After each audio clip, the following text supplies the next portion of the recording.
అందరికీ నమస్కారం. తెలుగు సినిమా అంటే మాకు తెలిసినాక తెలుగు సినిమాకు ఒక అందం, ఒక వన్య తెచ్చారంటే దత్తు గారు. సినిమాకి గ్లామర్ తెచ్చారంటే ఒక ఎన్టీ రామారావు గారితో పాటలు పాడించి ఆ రోజుల్లో విచిత్రంగా చేశాడు.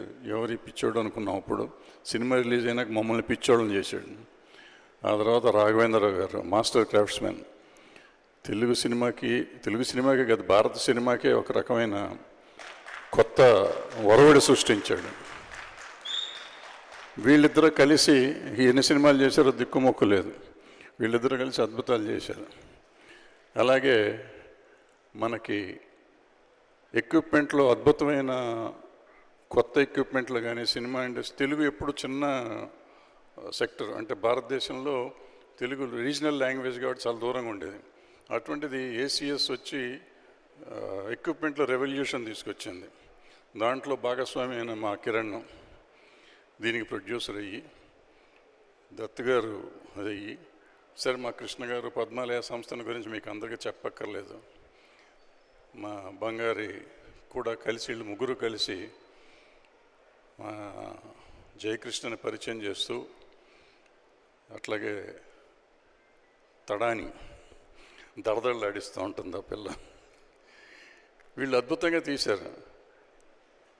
అయితే మాకు ఈ సినిమా జరుగుతున్నంతకాలం నన్ను కూడా ఏదో కొంచెం ఉన్నాను, పక్కన తిరుగుతూ ఉండేవాడిని. మా అజయ్ భూపతి వెనకాల తిరుగుతూ ఉండేవాడిని. మాకు ఎక్స్పీరియన్స్ దత్తు గారికి కానీ, నేను కానీ, కిరణ్ కానీ, బంగారికి కానీ చాలా ఎక్స్పీరియన్స్డ్, చాలా ముసలోళ్ళం అయిపోయాం, పెద్దవాళ్ళం అనుకున్నాం. మాకు భయం ఏంటి తెలుసా? రాక్షసి స్వప్న ఈ సినిమా అయిపోయినాక ఏమంటుందో, ఈ ముసలోళ్ళంతా కలిసి ఏం తీశారంటుందో ఏమో అని ఒకటే టెన్షన్ పడుతూ ఉండేవాళ్ళం. మొన్న రష్ చూసినాక అంకుల్ సినిమా బాగుంది అంకుల్ అంది. అమ్మాయి నీకు నిజంగా నచ్చింది అని. నిజంగా నచ్చింది అంకుల్ అని.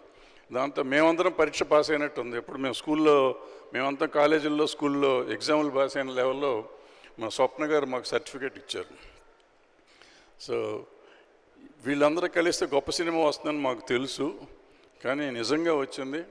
రాఘవేంద్ర గారు ఒకసారి నాకు ఎప్పుడు మాట్లాడుతూ ఉంటే, అరే ఈ సినిమాకి ఎప్పుడు ఒక బ్యాక్ డ్రాప్ ఉండాలరా, అది ఒక క్యారెక్టర్ అవ్వాలరా అంటూ ఉండేవారు. ఒకటి రెండు సార్ మీటింగుల్లో.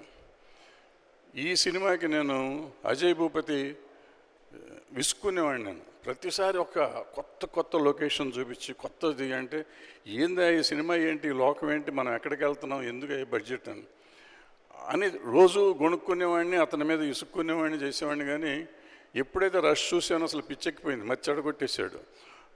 కెమెరామెన్ జయకృష్ణ, గుమ్మడి జయకృష్ణ, ఆయన ఇరగదీశాడు. సో ఎక్కడికక్కడ ఈ సినిమాని మనం ఎంత అనుకున్నామో అంతకంటే ఎక్కువ బాగా ఇచ్చారు. క్యారెక్టర్ ఆర్టిస్టులు అందరూ అద్భుతంగా చేశారు. మా జయకృష్ణ వచ్చినప్పుడు బాగా సిగ్గుపడతా ఉండాడు. ఏమయ్యా కొంచెం ఓపెన్ అప్ అవ్వయ్యా అంటే ఎట్లా చేస్తారనేవాడు. కొంచెం గుణుగాడు, నా మీద తిట్టాడు కూడా, తిట్టుకున్నాడేమో కూడా నాకు తెలియదు. సినిమా ఒక 2 షెడ్యూల్ అయిపోయినాక అసలు ఆయన విశ్వరూపం చూపించాడు కృష్ణ గారి లాగానే. సో ఈ సినిమా డెఫినెట్గా అందరినీ అలరిస్తుంది, అలరించాలి. కృష్ణ గారు నాకు ఎప్పుడు చెప్తూ ఉండేవారు, ఏమయ్యా మా రమేష్ కొడుకయ్యా హీరో అవ్వాలి. అవుతాడు సార్, బ్రహ్మాండంగా అవుతాడు సార్.